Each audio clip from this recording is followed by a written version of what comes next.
I understand that I was found guilty by a jury, and I'm not here to dispute that at all. The only consideration that I ask of you this morning is for you not to consider anything as it relates to the case regarding my daughter Harmony. I did not kill my daughter Harmony, and I look forward to my upcoming trial to refute those offensive claims. Probably won't believe me when I tell you that I didn't wake up one morning and choose to become an addict. I don't want to be an addict. And I will spend my time in prison utilizing it to the best of my ability to change things about myself. I could have had a meaningful life, and I blew that opportunity through drugs. But I loved my daughter unconditionally, and I did not kill her. Please don't consider anything that relates to those charges. Only consider the facts to this case. Hey everyone, welcome back to the channel where I cover missing persons, unsolved cases, crime news, and more. I wasn't sure I was going to do another video on Harmony today, on the Justice for Harmony, but I gotta say some things, so here I am. First off, that little piece, for those that don't remember, that is what Adam had to say to the judge before she gave him his sentence for his weapons trial. That he loved Harmony unconditionally. Talk about a bunch of bull crap. And speaking of Adam, he didn't even have the guts to show up in court today for his pre-trial. He refused, according to officials, he refused to get on the transport to the courthouse, so it was just his attorneys, which would have been Carolyn Smith, and his new attorney, Mr. Brooks, John Brooks, and, of course, the state. So, basically, it was the two of them going on, about some motions, and the biggest situation here is now, apparently, the defense wants to sever the charges. They want to sever the assault and the homicide charges, which I think is a bunch of crap, as far as I'm concerned. And they're putting this out there at the last stinking minute, and I just think it's ridiculous, as well as the other motions that they've dropped, in the lap of the state, over the weekend, Friday, which is the same thing. Again, these are late motions, and the judge told them that they were late. And it has to do this whole severance. They want the assault charges and the murder charges to be two different trials. And I think it shouldn't be done. I think it's crap. So, but I did look up some information on the AmericanBar.org, because I know a lot of people get a little bit, they're not sure what severance of offenses, of charges really means. Because right now the charges are together, and he's going to be tried for both those two charges, unless the judge allows them to separate it into two different trials. The severance of offenses, it states, whenever two or more unrelated offenses have been joined for trial, the prosecuting attorney or the defendant shall have a right to a severance of the offenses. See, I don't think they also are unrelated, because he beat Harmony and then he beat her to death. So as far as I'm concerned, they are completely related. The court, on the application of either the prosecuting attorney or the defendant, should grant a severance of related offenses. Now it says, before trial, whenever severance is deemed appropriate to promote a fair determination of the defendant's guilt or innocence of each offense, or during trial, whenever upon the consent of the defendant or upon a finding of manifest necessity, severance is deemed necessary to achieve a fair determination of the defendant's guilt or innocence of each offense. When evaluating whether severance is appropriate to promote or necessary to achieve a fair determination of the defendant's guilt or innocence for each offense, the court should consider, among other factors, whether in view of the number of offenses charged and the complexity of the evidence to be offered, the trier of fact will be able to distinguish the evidence and apply the law intelligently as to each offense. Again, that's from the Bar, American Bar. I'll put a link to that so you guys can read up that if you're interested. I wanted to make sure we had the accurate information, because again, I'm not a lawyer and I don't play one on YouTube or on TV. I'm going to go through the actual pre-trial, but I wanted to kind of go over the main points here for those that don't want to watch the entire video. That way I can satisfy everybody, hopefully, here. Another point that happened this morning was the prosecution. The judge asked the prosecution if they're going to have this 200 witnesses, if that's really their actual list. The main prosecutor stated that's going to be culled down to about 50 to 55 witnesses from the initial list. And we still have the 2 that had been named on the defense witness list. And then, of course, they stated that they could call anybody from the state's list, which, that's par for the course. So at this point, that seems to be the main thing as far as, and then of course we have the motion as far as the body cam and the Home Depot purchases. So she is ruling on all those. She's looking into all this stuff. I don't know where she's going to stand on it. I knew she wasn't going to make a decision today. There's just a lot on this judge's plate. And she actually also mentioned she's got another trial starting, I believe she said next week. So she's got a lot going on, and I'm sure these attorneys do as well. So let's get right into watching the trial feed. I'm just going to get it from the moment they start the actual proceedings, and I will be pausing it every so often to make some commentary. And for those that don't understand that, for fair use, I have to provide commentary. So I will post a link to WMUR's actual just a full stream if you don't want to hear my commentary. But again, whenever I show these news clips or commentary, these sort of things, I have to add commentary rather. So that's just how fair use works, guys. So I do appreciate your support, and let's go right to the pre-trial from this morning. All right, good morning, everyone. So first, I apologize for having to appear remotely. Something came up on my end. I assure you it has nothing to do with the snow. I would not expect you to drive in if I were unwilling to drive in. So it's something that could not have been avoided, and I didn't want to cancel this hearing this morning. So I appreciate you bearing with me appearing remotely.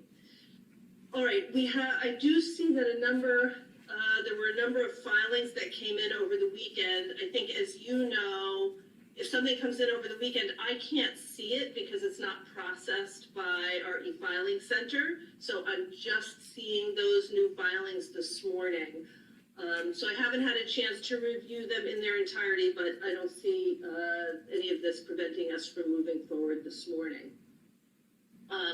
So it's my understanding, Attorney Smith, that Mr. Montgomery refused transport this morning. Is that accurate? That's what I have been informed. I don't know if it's accurate or not. I have no idea. Okay. But do you have any objection to proceeding?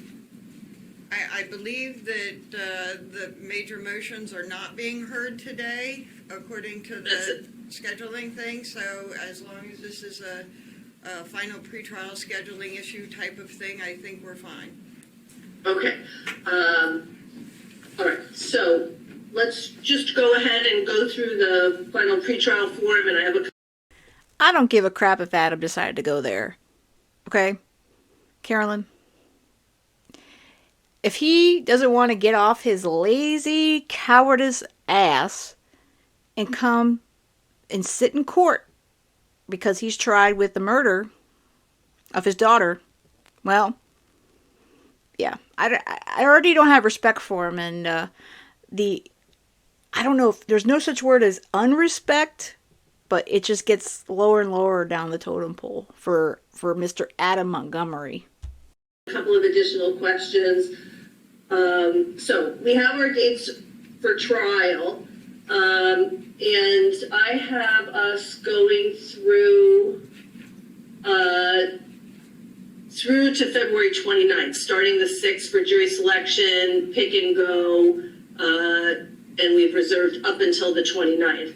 Attorney Agati, you still believe that that's an adequate period of time? I know you have a very lengthy witness list. I do, Your Honor, with regards to if we are going to stay on track with these two trials together.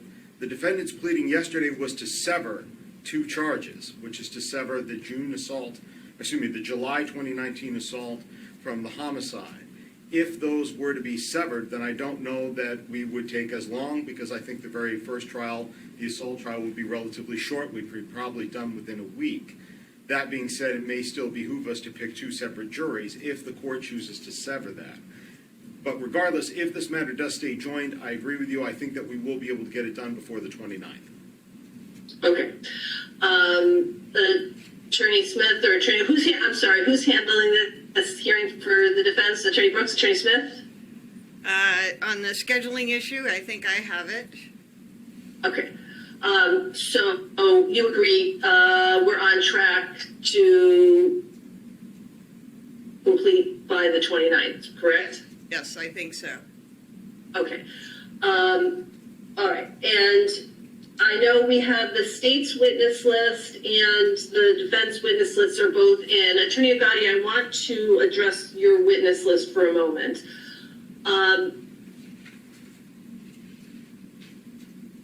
Do you intend to call all of those witnesses?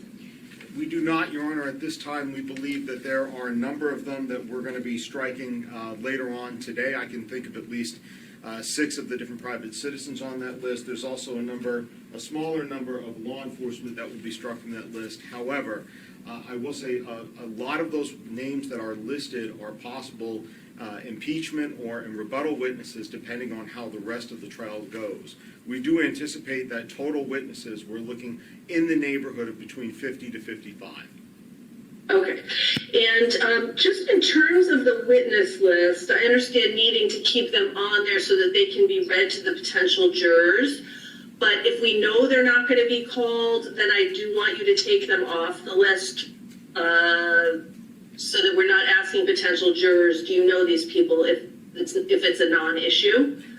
Absolutely, Your Honor. That is something that we had discussed with opposing counsel I believe about 2 weeks ago, after a deposition with regards to the state kind of winnowing down a little bit of some of the witnesses on their list. And we agreed at that time that we would be happy to do that to the extent that we could, and that we would communicate that to counsel and to the court ahead of time.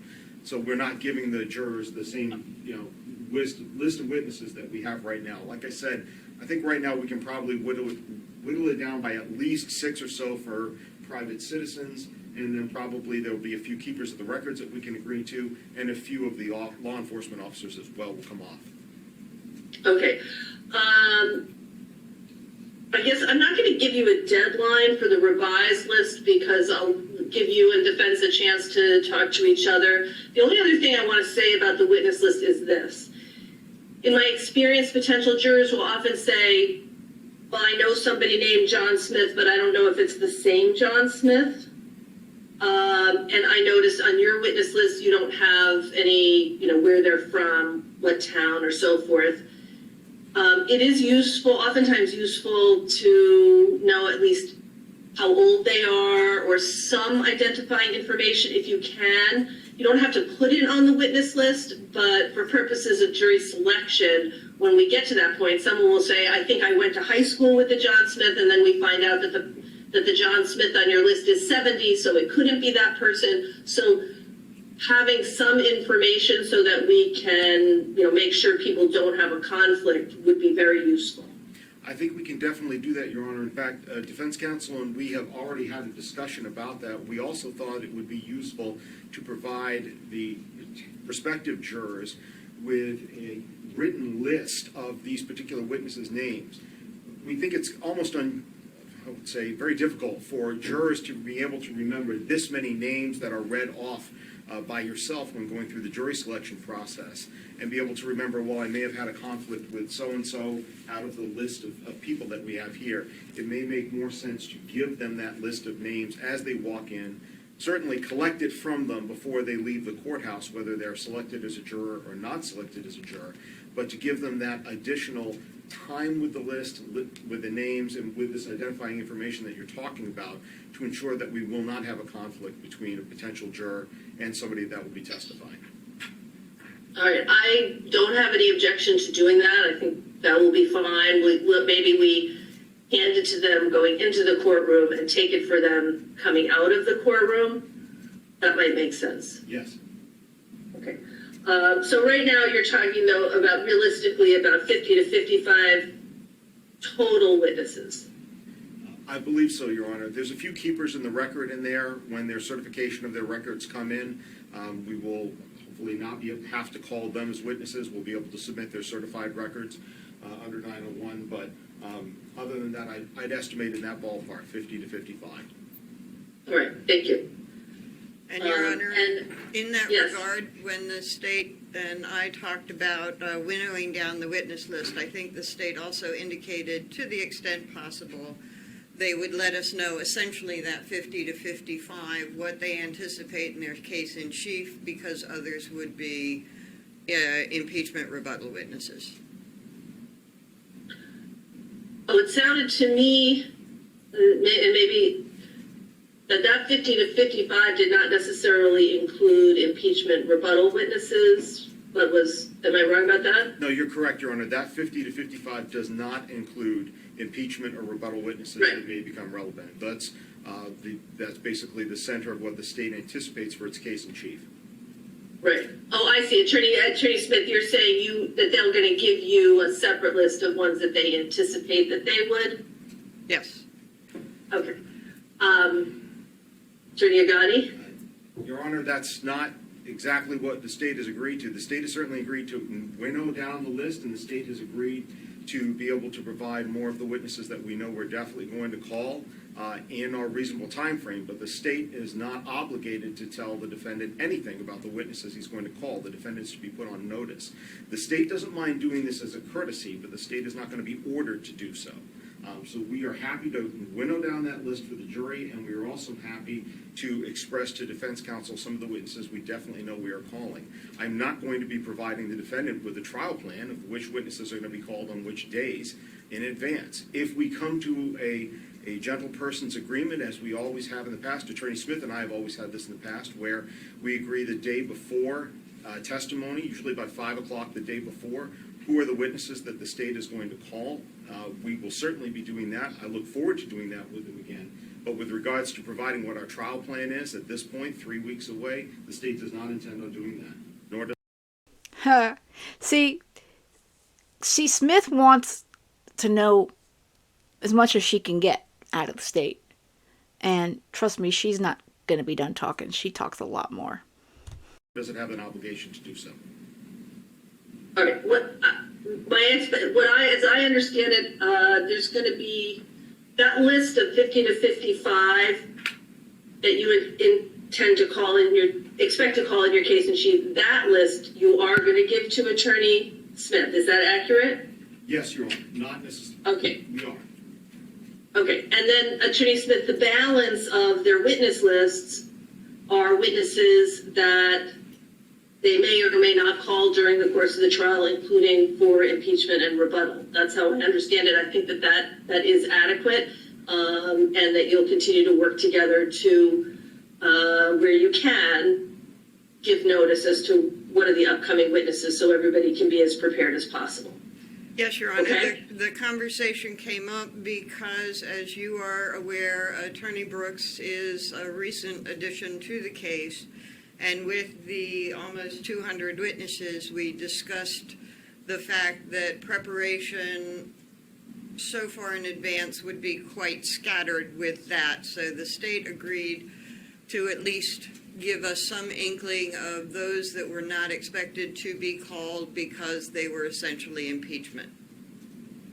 Okay, well, it sounds like that's everybody that's not on that, going to be on that 50 to 55 witness list, and I think that's adequate. I agree. Either way is fine. Listen, Carolyn, we don't care that Brooks is new to the case because the other attorney took another job. We already know that. But you've had all this time to prepare. So I think you're pretty prepared, and he seems like a pretty smart guy. You know, Attorney Brooks there, so I think he can handle himself. Okay, thank you. All right.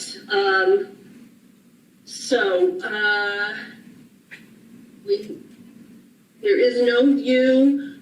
We do have a number of pending motions. I thought I was pretty much done with an order that was getting ready to go out. It looks like there's some responsive pleadings. As I said, I only had a very brief chance to look at what was filed over the weekend. So I don't know if that's going to change anything on my end.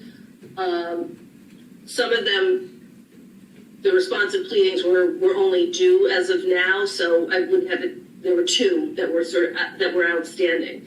The other ones, I have to look to see whether there was a new responsive pleading where there had already been a motion of objection. In any event, depending on what these new filings are, I had expected to get you out an order on all of the other motions in limine this week, but I'll have to take a look at the new filings, but I will get orders out as quickly as I can.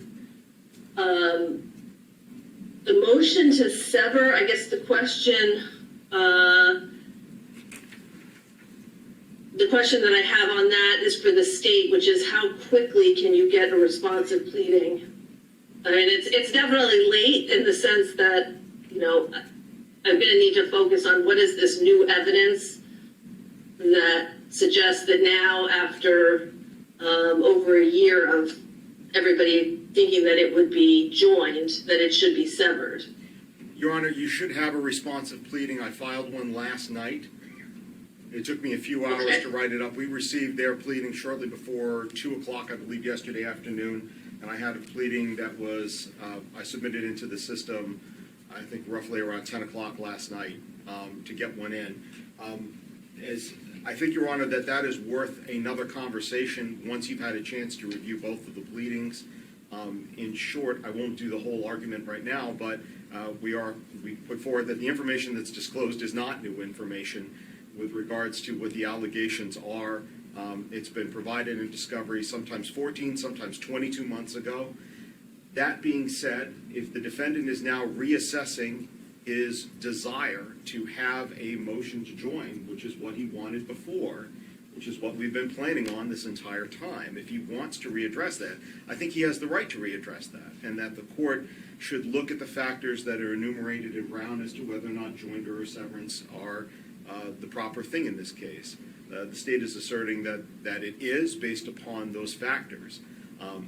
I think we really take umbrage with the idea that this is new information with regards to the motion to join, but whether or not the defendant has a right to withdraw his motion for joinder, I think that he does. And that I think that needs to be a longer conversation with the court over whether this matter should stay joined or whether it should be severed. Yeah, the state hasn't given them any new information. I mean, this stuff has been, like he just said, like the ADA just said, it's been there. It's not new. I mean, why Smith is so adamant that this whole severance thing, but Adam does have the right to request that it's no longer joined and it's severed. He has the right to decide if he no longer wants it joined and he wants it severed. That's his right. Well, I guess, part of the question I have, in the event that and we can have a longer conversation about it, I don't even see the objection as in Attorney Ugadi. I don't know if it hasn't been processed yet or whether or not. You might just double check and make sure it was accepted. I will, Your Honor. I filed it on both the CR 20 and the CR 577 matter. Oh, not 577. 577 was the old case. It would be, and I'm looking at 2372. I apologize, Your Honor. I filed it by 577 by accident. It is definitely in the 20 matter, the CR 20. Okay. The filing issue is something that I also want to raise with everybody because at this point they've been joined, so I don't want to have to keep filing because there are objections in some and not in the other case. and my plan was to tell you to file everything in 2372, and I was going to issue an order saying it all applies to docket ending in 20. But now, if there's any chance of severance, I guess I don't want to say that. So, but like all the objections that I reviewed over the weekend were not in the docket ending in 20, but the motions were there, so it's gotten a little confused. So I guess we're going to need to deal with this issue of severance sooner than later. I guess, Attorney Smith, let me look to you. I'm going to look at these severance motions, but then are we, if we change course at this late time, it doesn't, I don't know. I mean, I guess if there really is something that is so new, but I mean, that this is being filed now is somewhat concerning. Are we then looking at a whole new slew of limine motions on 404B and other issues? The fact that it's being filed now is ridiculous, Judge. It is ridiculous. I mean, he's had all this time, and in my opinion, it's ridiculous, and it should be denied. But again, I'm not the judge, and she's going to be the one that ultimately rules on this one. No, I don't believe so, Your Honor. I think that So you would just... they can be severed. And as far as the 404B, I think that it is, 404B wasn't filed by the state, noticed by the state, and therefore... That's because you chose, everybody agreed to have these cases joined, so they would be part of the underlying conduct. So I don't know. I guess the 404B issue does become a live issue if they're severed, but if they were joined, it's not a 404B issue, right? No, it's the other stuff that the state is seeking to do that caused us to file this motion to sever. And so we can be prepared for either to go forward as planned, but there has been a substantial change, or at least we have become aware of a strategy by the state that I believe would be unfair to Mr. Montgomery. I said this morning when I watched this live, and I'm going to say it again right now. I don't care what is fair to Adam Montgomery. And yes, I understand that he's innocent until proven guilty in court. I get that, and that's part of what our country, that's our rights. Okay, I get that. But what about what was unfair to Harmony? It was unfair to Harmony that she was beaten, and then she was beaten to death later on in the back seat of the car because she couldn't go to the bathroom and she had to ask to go to the bathroom and she peed her pants. It's unfair to Harmony that her life was horrific the last year or so of it, and she didn't have parents who really cared for her. That is what is unfair. Harmony's short life. That is what's unfair, Attorney Smith. Okay, so let me just go back to my original question to you, which is, and I'm going to look at these, with a fresh eye, but I want to make sure that we're going forward as planned. There's not going to be an issue. So I just want to have a sense of what this looks like going forward. I will take a careful, fresh look at the motion to sever and the objection. Like I said, I haven't reviewed those, but in the event they were severed, is the only 404B issue whether or not the information from the second degree assault comes in, or does it now open an entire new can of worms around other issues? I think I can let Attorney Brooks address that more specifically, but the state's response to our 404B was seeking to include a lot of 404B that is unrelated to the assault charge.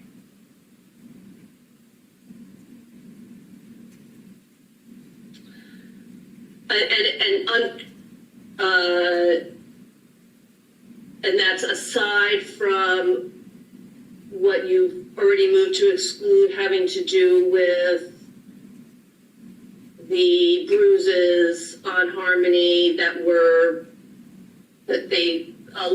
the state alleges Mr. Montgomery tried to cover up Harmony with the blanket so the police would not see her during the interaction, something other than that grouping of information? Yes. Okay. All right, I'm gonna have to review these motions and the motion and the objection. Because they were just filed, I just don't have a good enough sense of this to make a determination of where this will go on that issue. But either way, everybody would be ready to go forward in 2372, correct? Yes, Your Honor. Yes, Your Honor. Oh, excuse me, Your Honor, just one quick thing. Yeah. With regards to 2372, I think the state and defense would be ready to go on either one of them. However, I think the assault charge is the one that needs to go first. He's been held on that 11 months longer than the other ones. And in addition, the state would then seek to use his conviction of that if he was found guilty, should he choose to testify in the following trial under 609, which it would not be able to do if we do the homicide first. So we would ask that the assault then be going forward if the defendant's choosing to separate these two. It's the first one that he was charged with, the first one that he's been held on for 11 months longer, and the first one chronologically that should be heard. And Attorney Gotti, before you sit down, Yes. I heard you say we would pick both at the same time. Is that what I heard you say? I think we could, Your Honor, depending on what you would like to do for scheduling. If you choose to sever this, then we would argue that the first thing that needs to go forward is the assault charge, because, again, first one chronologically, the first one that he's been held on 11 months longer of incarceration as compared to the homicide charge, and it's the first one that occurs chronologically. If the court wished, with regards to, we've got this big chunk of time between February 6th and February 29th, then we could conceivably pick two separate juries. We could pick one for the assault and then a separate one after those jurors left for the homicide charge.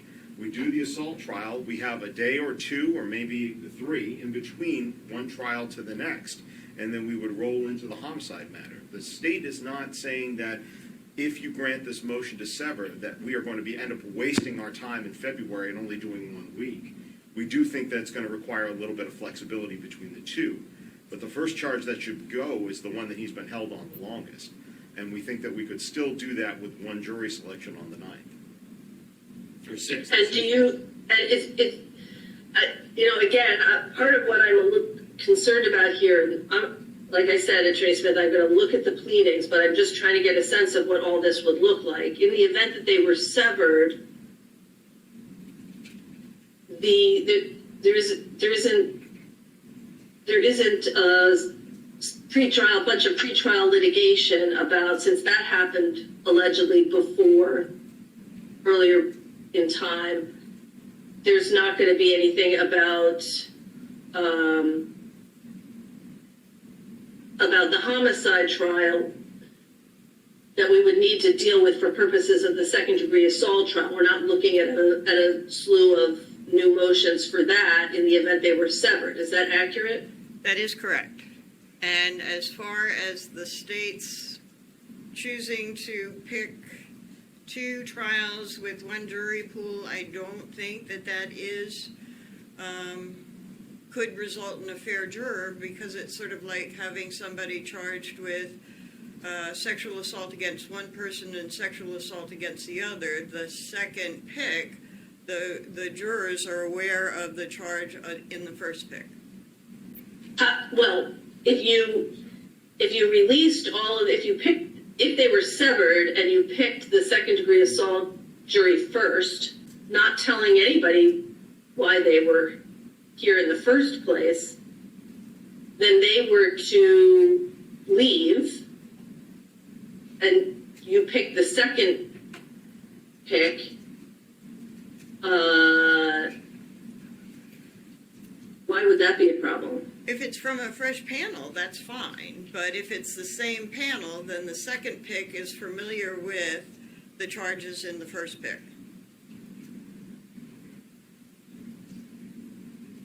Right, but if if we split them and we released, we had a smaller group that we chose from for the first trial, released all of those people picked for the second trial, that would, you don't have any objection there, is that right? Correct. Okay. You'll recall in the gun trials, both parties felt that there needed to be, given how much publicity there was for this, that we needed to have a discussion about the homicide trial to make sure that they wouldn't be impacted. You recall that? Yes. Yes, Your Honor. Okay, so Attorney Smith, I'm looking to you. Would you anticipate the same thing for the second-degree assault trial? No. That you would not anticipate that we would say anything to them about whether or not they were familiar with the allegations? If they know anything about the case, et cetera, then they would be asked. But given the responses in the gun case, no. I don't think we have to be so explicit anymore. Attorney Agati, do you feel the same way? Hard to say at this point, Your Honor. We know that we got quite a variety of responses when we had those potential jurors come to the bench last time out, and that was with an explicit warning. Might need a little bit more time to think about this one to give you a full answer, but I'm not too sure. Okay. See, it gets more complicated if you sever it. It's more complicated. And until they know if it's going to be continued to be joined or sever it, these jury questions about selecting a jury, to me, are like, well, why don't we wait till later in the week when she makes her decision on that, her ruling on that? That's my opinion on it anyway. Okay. Like I said, I still have to read the motions. They've just come in. And Your Honor, if you check in a moment, I have, just while we're sitting here, refiled that appropriately into the 2372 docket matter. Okay, thank you. All right. So whether we need a hearing on that, I don't know yet. I guess keep an eye out for a request for the clerk for hearing dates and times in the event we do. All right, I note that there are somebody filed some special voir dire questions over the weekend as well. Have you had a chance to talk about that with each other? No, Your Honor, we can do that after this hearing if you'd like. And why was that filed so late? I think because we were scrambling with the new information that we received and how it affected the case and other motions in limine and the like. As I said, Attorney Brooks is new on the case and we've been scrambling. And so we got the motions in limine out, we started investigating under the state's responses, and we have moved as quickly as we could. All right, Attorney Agati, if you would take a look at those and file, how quickly can you file a response to that? Your Honor, we've got no problem with the defendant having filed this last night. I would like to just take a chance to look at it. We'll have a response for you later on tonight. We will get that filed in for you. That should not be a problem, especially when it comes to general voir dire. But again, the state does object to the idea that there's some sort of last-minute discovery that's going on that has prompted all of this change. And you'll see that in the state's response to their motion to withdraw the motion to join. Okay.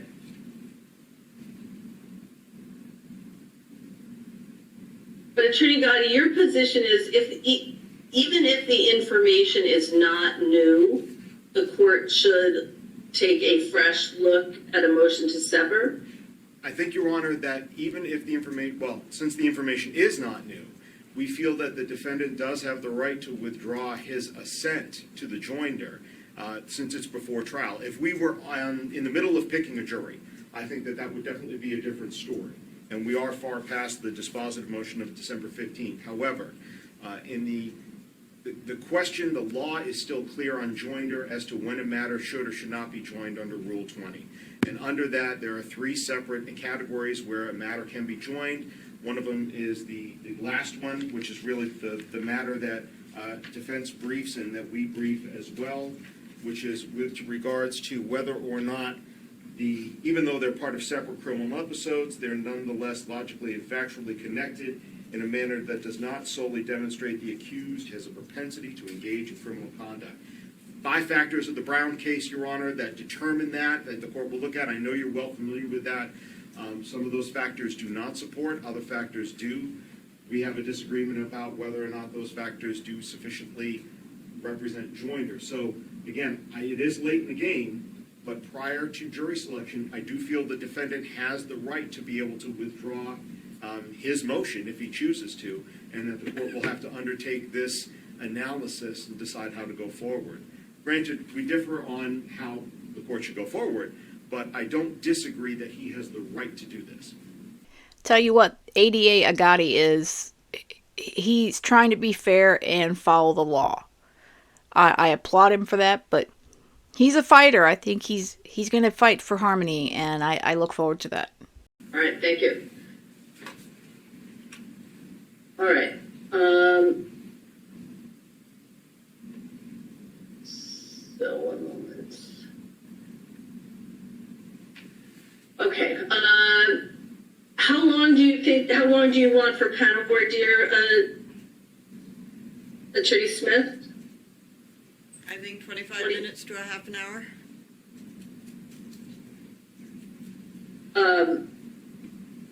All right, well, I guess it does depend on which case we're talking about, in the event that they're severed, which is why this is so problematic to be done at this late stage. So I'll give you 15 minutes if it's the second degree assault, if they're joined, 25. Or if it's the homicide, 25. Does that sound okay to everybody? Yes, Your Honor. Thank you, Your Honor. There are no scheduling issues during the period.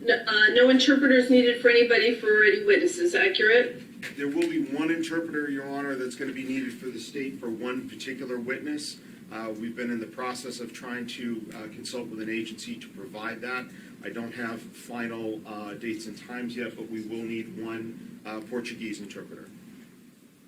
Are you gonna make the arrangements for that, or do you need us to make the arrangements for that? Let's say, Your Honor, the state was in the process of making those arrangements for that. Okay. That being said, if you want to take one more thing off my plate, feel free.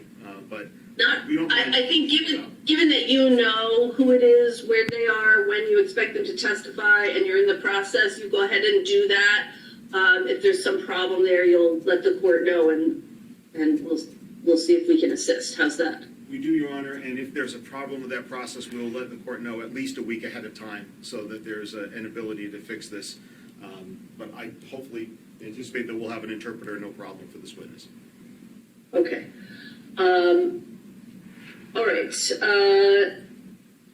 So how many alternates do we want to choose? Again, now we're in this kind of dual track here. Assuming everything's going forward as it was, how many alternates do you think, Attorney Agati? Your Honor, the state would propose, if we're only going ahead with the assault, then we would propose just 2 alternates. We think that would be sufficient. If we are keeping the matters joined, then I think that the court needs to consider 4 to 5, given the length of the trial. We're also going to be doing this over the month of February, which, based on the month of January, has not been great for people's health, it seems to be, in the state. And separate from that, we also have to consider that in the jury selection process, we will be running into school vacation. We will also be running into President's Day, which I know is going to be a holiday, not only for the court, but then for other members of our jury pool. So I think as a result of that, we should consider 4 to 5 if we're doing the whole thing together. And how many days, if the cases are severed, how many days do you think that will be? If they're severed, Your Honor, I believe that the assault trial would be within a week. I think that we could get that accomplished in short order. And with regards to the homicide trial, I would anticipate that to be probably 3 to 3.5 weeks. So it puts us right at the end of our 29th deadline there. Granted, the homicide, of course, gets a little bit shorter if the assault is severed out of it. That will eliminate a small number of witnesses, but there are a lot of witnesses who are going to be repeated from one to the other, hence another reason for the joining. We're going to have we may have scheduling issues if you think you're going to try the second degree, if we sever them, and you think you're going to try the second degree assault and the homicide back to back, and one's going to be a week and the other's going to be 3.5 weeks, then we're at 4.5 weeks, and that is not what we scheduled.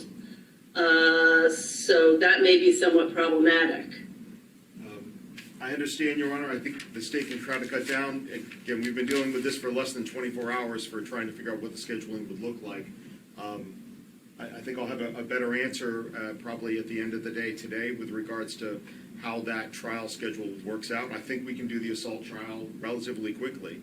It may mean that we don't have time to really stop and breathe before we launch right into the next trial. If we're going to keep it all in February. Okay. Attorney Smith, do you want to comment on that? Do you agree that we're going to be able to get this all in the time allotted? I would think to deliberations, yes. Okay. See, why did the defense again wait to the last freaking minute to pull this card? So this is, I really hope the judge just goes, no, it's gonna stay joined. It's deny the severance and just keep it as is. All right. So I'll think about the 4 to 5 alternates. I agree that we're going to need a significant number in the assault charge, just 2, in the event that they're severed. 3 peremptories each in either case. Everybody agrees to that? Yeah, I think the peremptories, with extra alternates, you get an extra peremptory. So it would depend on if we had 6 alternates, at least 2 extra peremptories.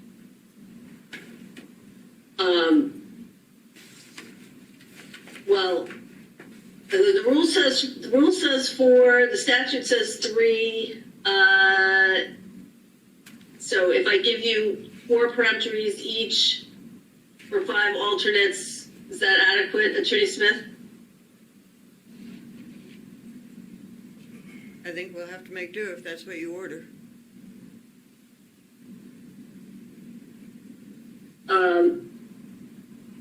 Okay. I'm just looking at my notes.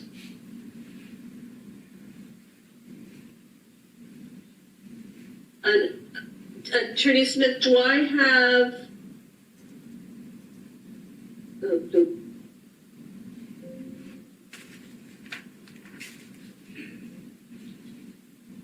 So, Your Honor, I think Attorney Brooks has pulled out that rule, and it would be 4 to 6 alternates, 2 peremptory challenges.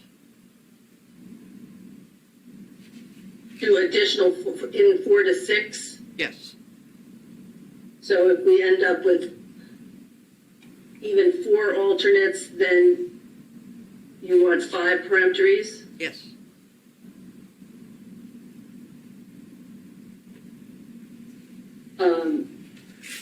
Okay, and in the event that they're severed, it'll be 3 peremptories in the second degree assault.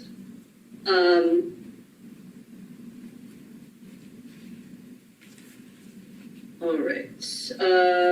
I have did you file your responsive pleading on the state's motion regarding what they titled as defendant self-serving statements? Yes. Okay, I'll have to look at that because that was not in as of this weekend. All right. Anything else we can accomplish today?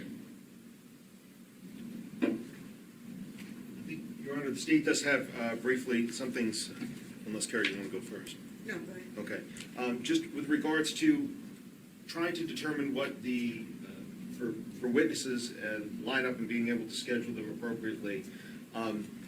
What are the hours that the state should anticipate for trial every day? And I know that Your Honor, I believe, still does some drug court obligations, so we want to make sure that we're scheduling appropriately around that. So I was able to get, for the most part, coverage for drug court. So we'll have drug court, but I won't be doing it. So, Clerk Scanlon, are you there? Yes, Your Honor, I'm here. Okay, so we are going to go straight through on Tuesdays. That's correct. In terms of the morning dockets, I believe that we are slated to go straight through starting at 9, that we did not put any 10 a.m. dockets on, but let me just take a quick look. I could be wrong about that. No, actually,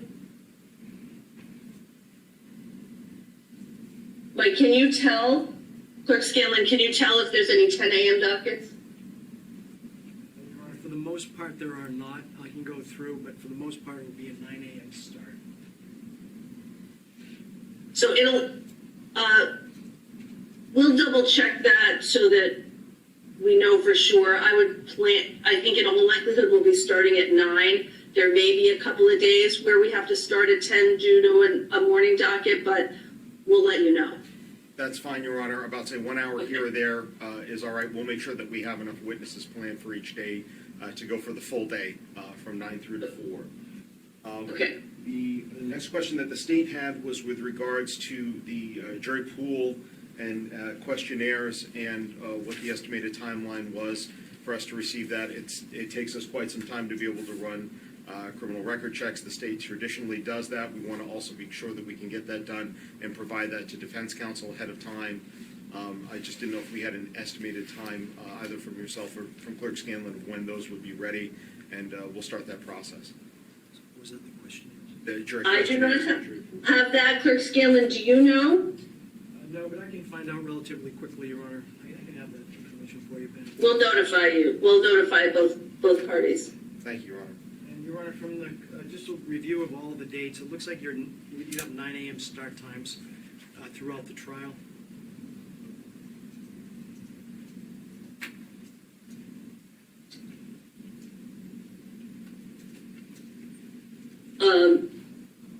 Anything else?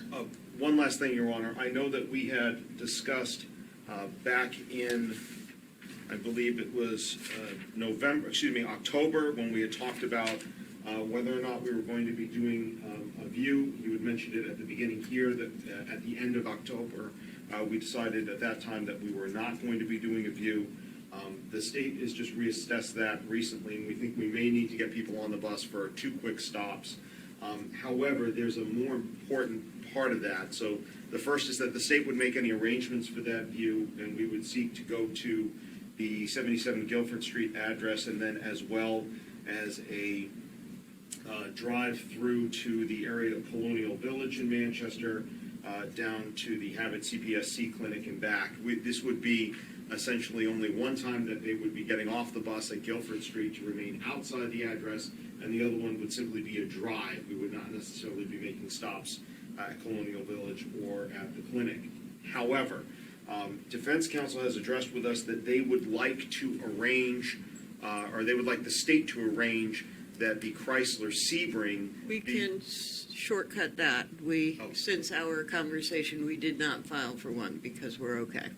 Oh, okay, so you don't want the Sebring brought to the courthouse Right. before? Right. Never mind, Your Honor, the second part has taken care of itself. I thought initially we were going to have a large car transported here. That's not going to be the case. So the state, you had brought up view at the very beginning. I didn't want to interrupt you, but the state is going to be seeking at this point to set that up. We would arrange for the bus and coordinate with the deputy sheriffs. It would be a stop at the Guilford Street address outside the home, and then a drive between 2 separate locations. That has been a change from before. Again, I didn't want to interrupt you before when you had brought it up. We had other things to discuss then. And those second 2 stops, the jurors would be getting out? Only one stop, Your Honor, and that would be at the Guilford Street home. The other would essentially be a drive-by. The buses would drive to that location. Jurors would stay on the bus. There's no need to readdress with them anything. Both sets of parties would have an opportunity to provide the preview statement ahead of time. There's nothing else to discuss with them. And then they would drive past another location in the city and then travel back here to the courthouse. So it would be one particular stop, not two. They would drive between the other areas. And what do you anticipate? So you anticipate picking the jury, doing preview statements, going on the view, coming back and opening? Yes, Your Honor. And that is with regards to the homicide charge. We do not anticipate a view if there's a severance for the assault charge. There would be no view there. And so we're talking about, I would say, a little more than half a day for the whole, well, are we talking about a day by the time we do preview statements, get everybody on the bus, drive them around, and come back? Half a day, Your Honor. All of these locations are here within the city of Manchester and can be reached within minutes from the courthouse. I can think the last jury trial I did, that did involve quite a bit of travel between Hooksett and Manchester. That was a half day. It was a 2.5 hour long process. But Okay. I don't anticipate this taking anything more than a morning to get this process over with, and then we'd start up with trial in the afternoon. And how long are you requesting for a preview statement? 10 minutes, tops, Your Honor. I don't think more time's necessary than that. Attorney Smith? Your Honor, during my last homicide trial that involved a view, Judge Kissinger, I think actually we agreed that the opening statements were prior to the preview statement in the view, and it seemed to really assist the jurors in understanding why the view might be relevant at all. So I would suggest, I didn't know that the state was now going for a view, and I would simply suggest that we consider having the opening prior to, and then the preview statement would just fine tune, this is where we're going.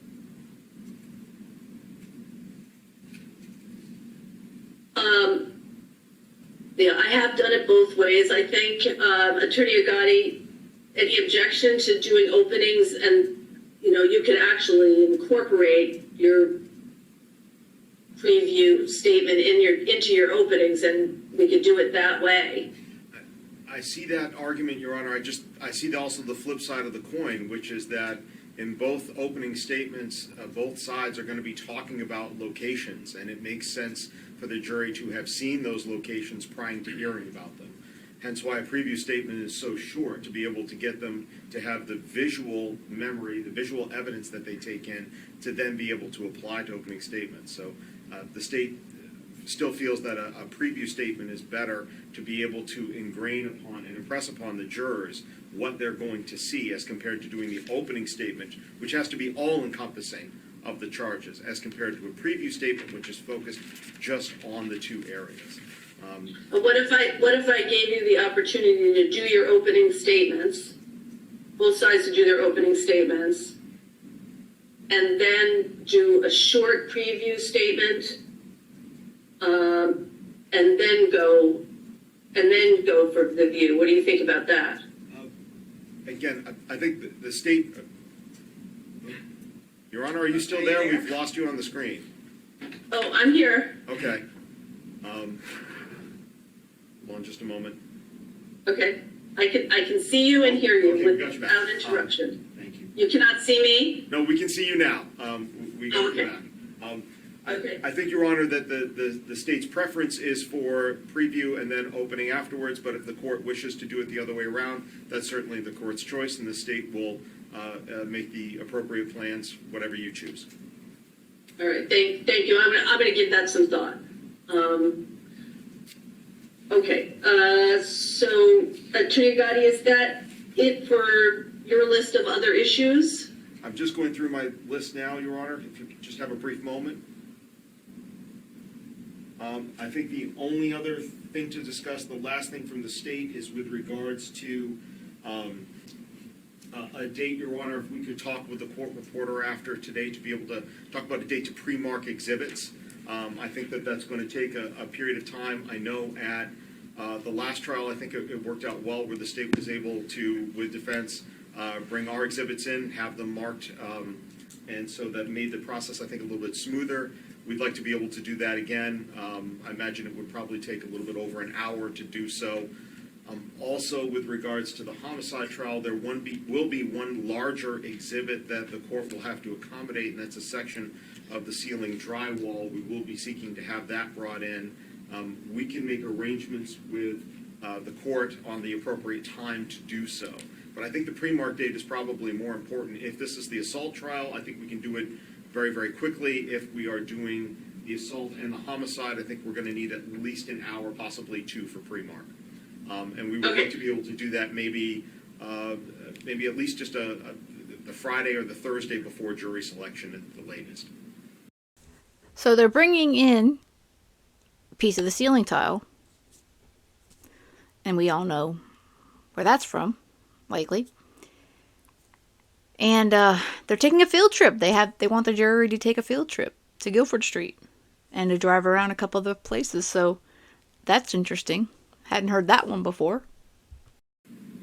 Yes, I do. I require pre-marking, and that includes the parties having accomplished a meet and confer to determine what's marked for ID and what's marked as a full exhibit, so that we're not doing that in the middle of trial. I think it makes the trial go so much more smoothly.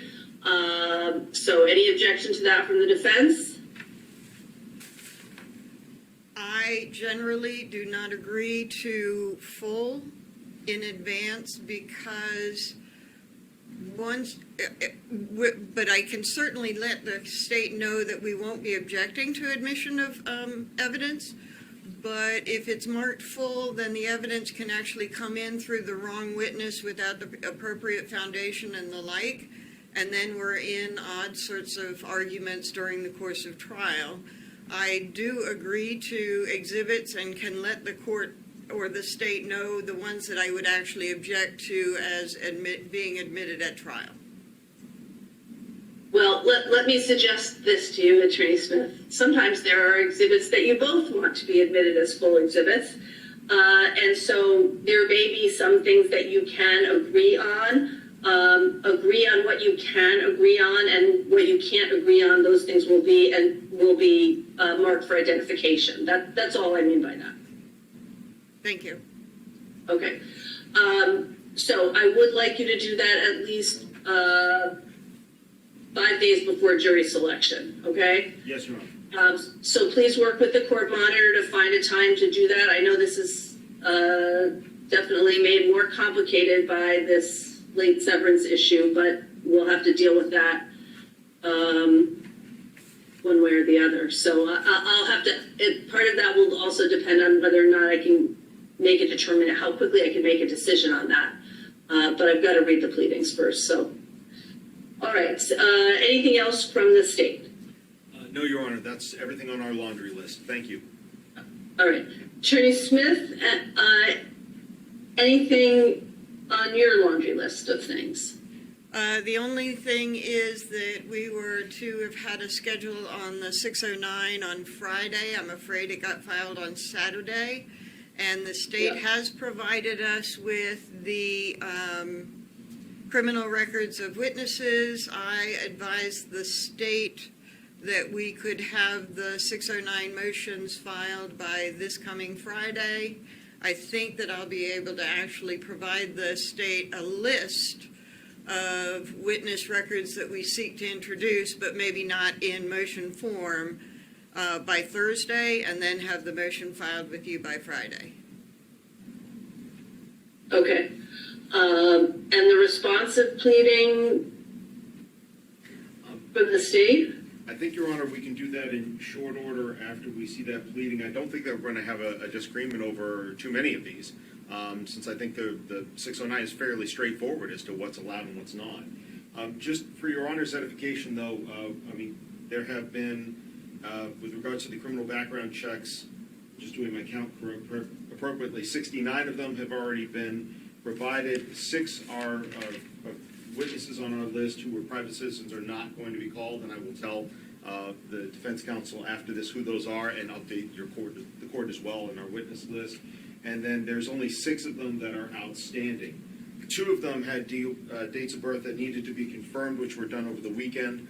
One is one that we simply missed that had not been done, and one is one that we were still seeking to get, which we do not have from this particular witness. I've asked Manchester Police to try to locate them and find out what their date of birth is. So in terms of what's outstanding for criminal records for the defense to review, we're literally talking about 6 names that we hope to have fixed by the end of the day. Okay.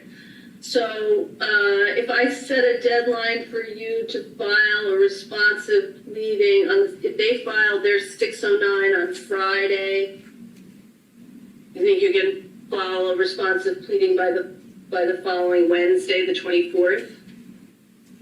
Yes, Your Honor, I think we definitely can. Okay.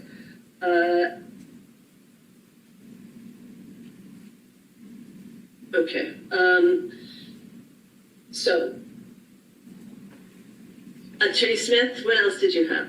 That was it for my list, Your Honor. Thank you. Okay. All right. Obviously, the big issue here is going to be the severance issue. I'll review the pleadings and determine whether or not the court needs a hearing on that. And if the court does, I'll have unfortunately, I'm going into another trial period starting Monday. So I'll have the clerk reach out to you to see if we can schedule something quickly in the event that the court feels a hearing is necessary. Attorney Agati, do you want to? Just briefly, Your Honor, the state certainly understands. The state believes that the court will be able to make a decision based upon the pleadings. But like you said, if you'd like to have a hearing, we're more than happy to be here for that. We are not requesting a hearing at this time. We think the issue is fairly straightforward. All right. Your view on that, Attorney Smith? I think I have not read the state's pleading, but to the extent that they have represented that it, at our request, is not inappropriate, that it is appropriate for severance if we make that request. It sounds like I don't, but again, I haven't read their pleading. Okay. Yeah.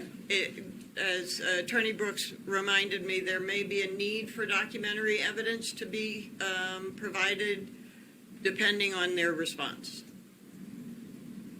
Why don't you elaborate on that, Attorney Smith? Are you suggesting that this Wicker information needs to be provided to the court? Yes. Again, we said that the pleading was based on a strategy taken by the state, and we were provided January 10 or 11 a Zwicker letter from one of the state's main witnesses that had a substantial change in the evidence that led us to this point. And it may be that you need to have a copy of the Zwicker letters. Well, why don't I suggest this, which is, when did you get those Wicker letters? Thursday would be the 10th or 11th. I recall getting it Thursday. They may have sent it Wednesday night. I'm not sure. There was another Zwicker letter that was dated December 26th that I think we got January 2nd. That had some concerning differences, but then the 11th was pretty much the straw.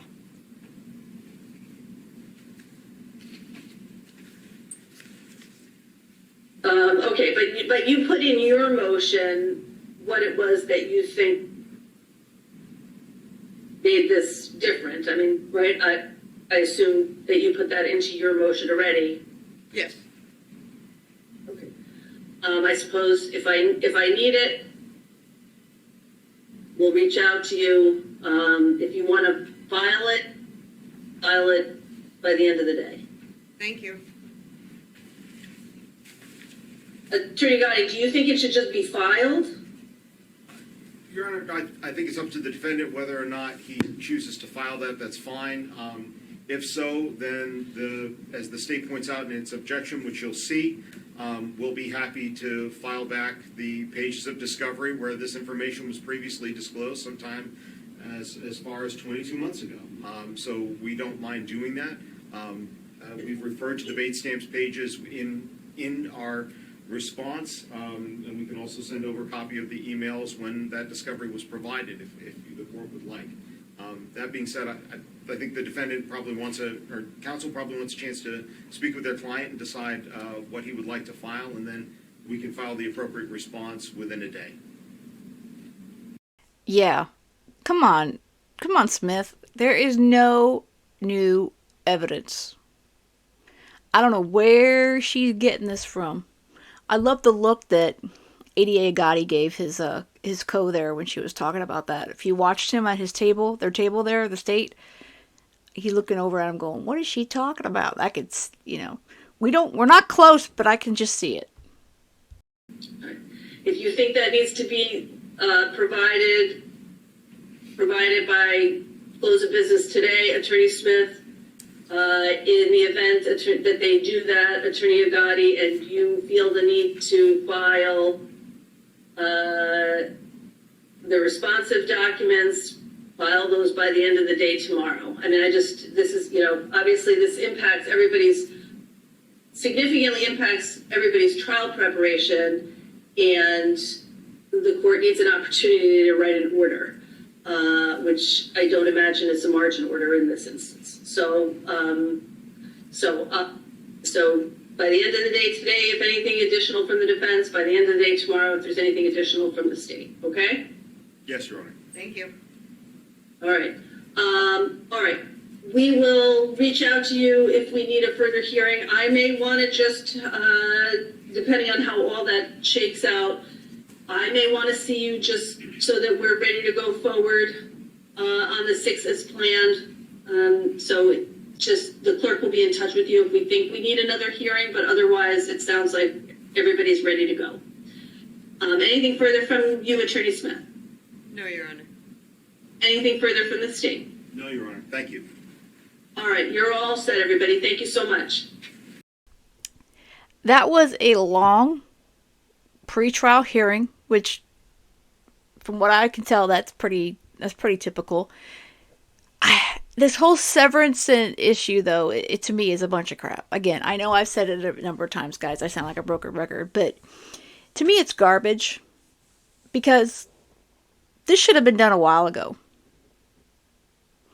And I think that ADA Gotti is being pretty accommodating by saying, well, if that's what the defendant wants, then okay. But I think waiting till it's like the midnight hour here, basically, to throw that out there, and then of course you've got Attorney Smith over there, giving excuses after excuses of why they can't do stuff because she's got a new co-counsel. Well, she's known about the new co-counsel for a while, so I don't think that that's an excuse, and I'm hoping the judge doesn't hold that either. But so it sounds like the judge will have some decisions by hopefully the end of the week, and on the severance issue. I don't know if she's going to want to hear the motions in another hearing. Looks like that's kind of up in the air as well, as far as the body cam and the Home Depot purchases. But hopefully by Thursday or Friday, we'll know some more information about what's going on toward the case, which is supposed to start on February 6th with jury selection. But let me know what you guys think in the comments. And again, this one is one that we are following closely right all the way through. I will not be able to stream it. I highly recommend a few channels I will post once we get closer to trial to watch for streaming. But I work during the day, so I'm not able to stream. So I will be doing videos after the fact. And I do appreciate you guys' support here, as always, on the channel. And with that said, I hope you have a great rest of the day. And most of all, stay safe.